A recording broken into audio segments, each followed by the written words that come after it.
Today we need to talk about something substantial because Apple is preparing to release the first genuinely new iPhone form factor we've seen in almost 2 decades.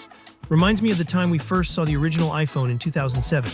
There was a lot of skepticism back then, mostly from guys like us who were stubbornly clinging to our BlackBerry physical keyboards, convinced that tapping on a piece of glass was a passing fad. Fast forward to today and we're looking at a completely different landscape. I've got my hands on an exclusive design mock-up of the upcoming iPhone Fold, and I'm going to be straight with you, this isn't cheap marketing hype.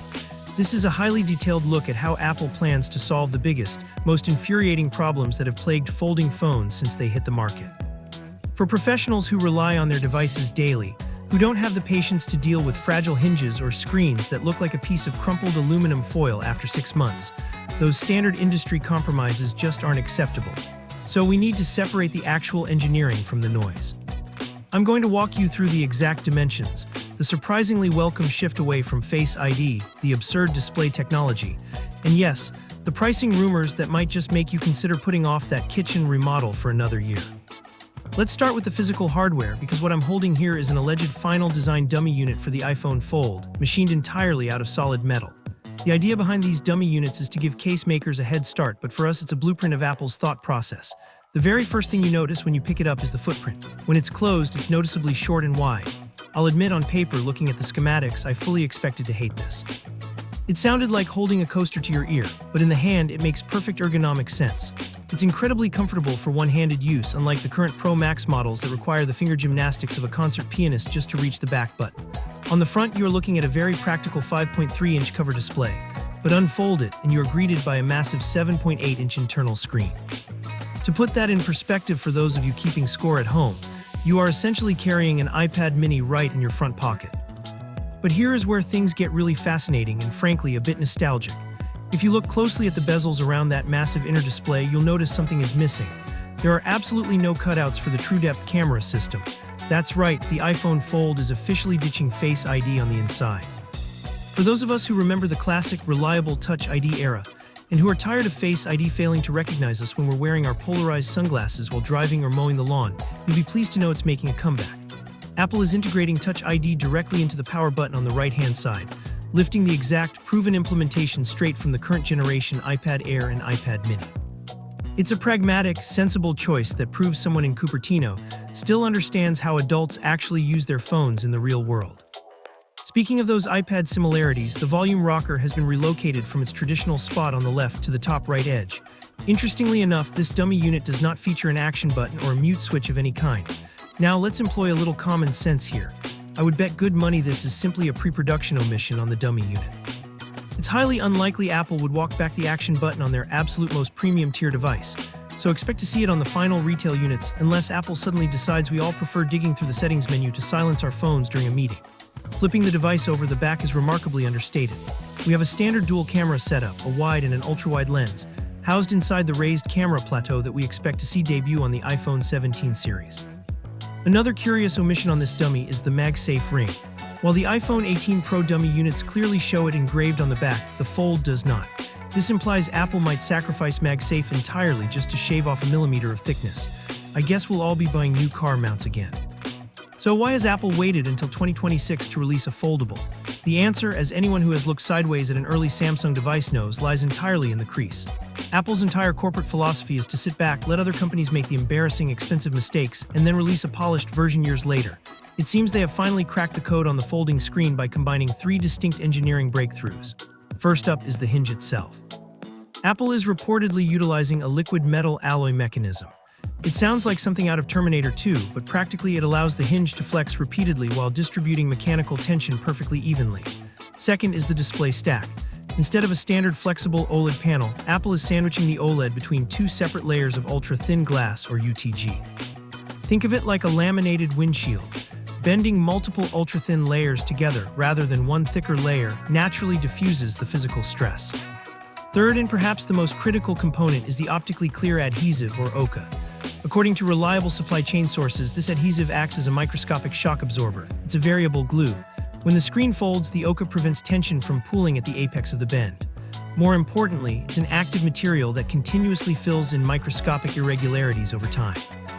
What's brilliant here is that Apple isn't just trying to make the crease look flawless on day one, so tech reviewers give it a good score. They are engineering it to remain completely invisible years down the road. They are taking the long-term view, which is exactly what a device of this exorbitant caliber demands. If you're paying this much for a phone, it shouldn't look like a worn-out leather wallet after a year of use. Having an iPad-sized screen in your pocket fundamentally changes how you interact with information, especially if rumors of Apple Pencil support turn out to be accurate. A 7.8-inch canvas makes the iPhone Fold a premier note-taking and document-signing device for professionals on the go. And that naturally brings me to today's sponsor, Notability. If you're managing complex projects, keeping track of client meetings, or just trying to remember what your contractor told you 3 weeks ago, taking effective notes isn't just a good habit, it's a survival skill. Notability has been my absolute favorite note-taking app for years. For starters, it instantly converts all your messy handwritten scribbles into a fully searchable text database, making it incredibly easy to reference past documents without flipping through endless digital pages. But their standout feature right now is Smart Notes, an AI-powered meeting assistant that is frankly a lifesaver. It doesn't just flawlessly transcribe the audio of the room, it intelligently analyzes the conversation and generates concise, easy-to-read summaries.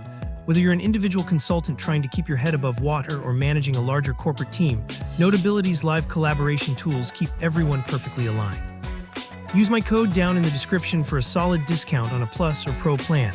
A huge thank you to Notability for sponsoring this video. Now let's get back to the hardware. We need to talk about the software experience, because putting a massive screen on a phone is completely useless without an operating system built to actually leverage it. According to recent reports, Apple has been developing a specialized version of iOS 27 that features some exclusive, highly requested productivity enhancements. For starters, you will finally be able to run 2 full applications simultaneously in a true side-by-side layout. This is a feature power users have been requesting for literally over a decade. Additionally, many native apps will adopt an iPad-style left sidebar for navigation, capitalizing on the wider real estate. Video playback is another massive win here. Because the internal display utilizes a 4:3 aspect ratio, watching content is a vastly superior experience compared to traditional narrow foldables that give you those massive cinematic black bars. However, let's temper our expectations just a bit. Will it run full iPadOS with desktop-class applications? The short answer is no. Apple is not about to cannibalize their own iPad sales. This remains distinctly an iPhone experience. It borrows heavily from the iPad playbook, but it is not intended to replace your MacBook while you're sitting in a hotel room. How regarding the timeline and availability? You may have heard some alarmist rumors over the past few weeks suggesting the iPhone Fold was heavily delayed until December due to the immense manufacturing complexity of that dual-glass display stack. According to the latest intelligence, those initial production hiccups have been fully resolved. The iPhone Fold is still firmly on track for a standard September announcement alongside the iPhone 18 lineup, or at worst, a release very shortly after. So you can mark your calendars. But before you get too excited, we need to have a very serious conversation about the price. We all expected an Apple tax. We all figured this would carry a premium, perhaps hovering right around the $2,000 mark. But the latest leaks point to something genuinely staggering. The base model, equipped with just 256 GB of storage, is rumored to start at $2,300. You want the 512 GB model, that jumps to $2,600. And if you want the fully loaded 1 TB configuration, you are looking at an eye-watering $2,900 for an iPhone. Let's look at this analytically for a second.